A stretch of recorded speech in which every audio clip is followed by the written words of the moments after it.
Welcome! Here's a preview of what we'll be making today on Crafting It Up.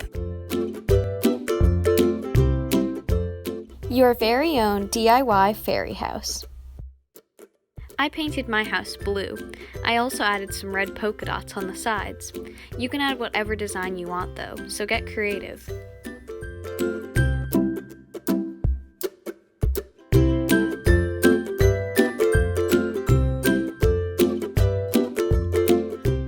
Here I'm just painting the rim around my house. I'm not going to paint my roof though because I'm going to add some moss on it at the end.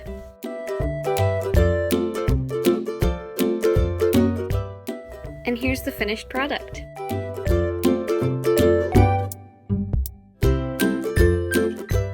Now I'm going to decorate my house. I'm using tacky glue, accessories, moss, and my already painted house that is dried. Now you'll want to glue your house to your wooden base. I'm using a wooden circular one.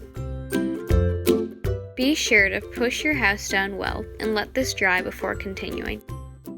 After letting your house dry, you're ready to add decorations. This is my favorite part because you get to add whatever you want, wherever you want. Here I'm adding some fun little stones as a path. Feel free to find some stuff outside. After asking a parent's permission, go foraging for some cool rocks. I'm adding my moss as a base, and then over it I'm going to put a few rocks.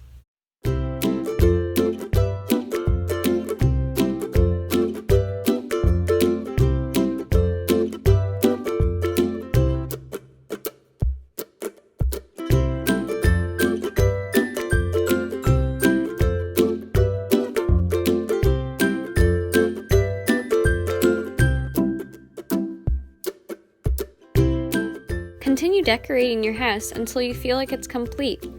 I added a few little flowers and ladybugs. Here's my finished house. Remember, all of ours are going to look different, and that's the beauty of it.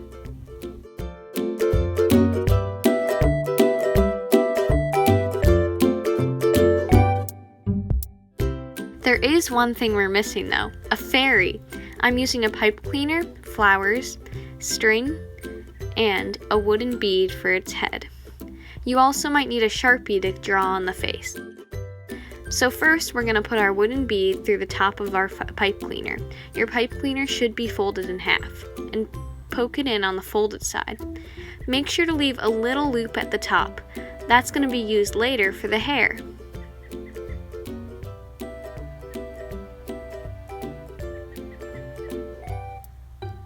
Next we're going to add the skirt. So first you're going to start by twisting a little bit below the head, just so that the face stays on. Now grab your flower skirt and slide it on. Make sure to get it through both of the pipe cleaners. It might take a few tries, but eventually you will get it. You can use one flower as a skirt, or you can add another one. It's up to you. I usually like to put my smaller flower on top of the bigger one, but this time I put the smaller one on the bottom to give it a little more volume.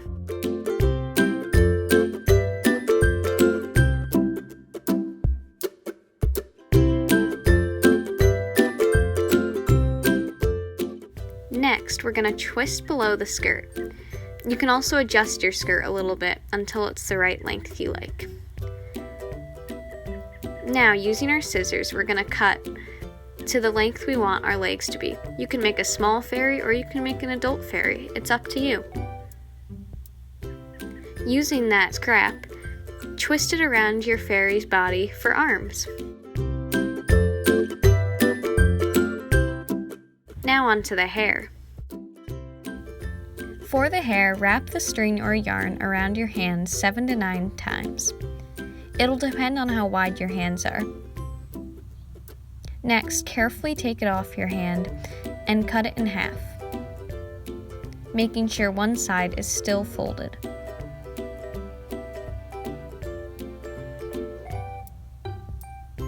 Next, you'll want to carefully thread it through the loop that you left on top of your fairy's head. It might take a few tries, but you'll get it eventually. If you're having trouble with it, you can also ask an adult to help.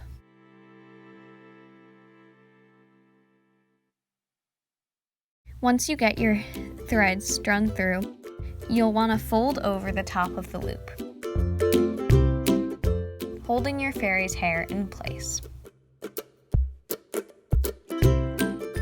Next, you'll want to attach the wings. I'm using a cloth butterfly, but you can use whatever you think is suitable.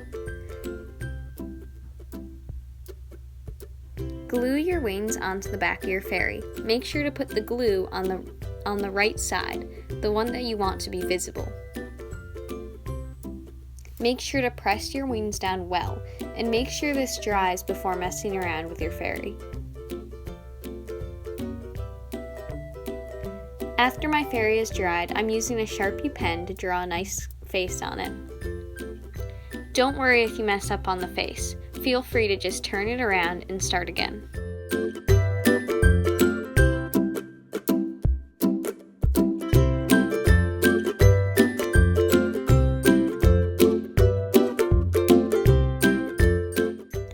And here's the finished product. I hope you guys had fun making your very own fairy house. I'm so happy with how it came out. I definitely suggest keeping these inside, and you can use them as a table centerpiece, or you can put them in your room as a nice decoration. Hope you had fun. Thanks for watching. Don't forget to like and subscribe, and join us next time on Crafting It Up.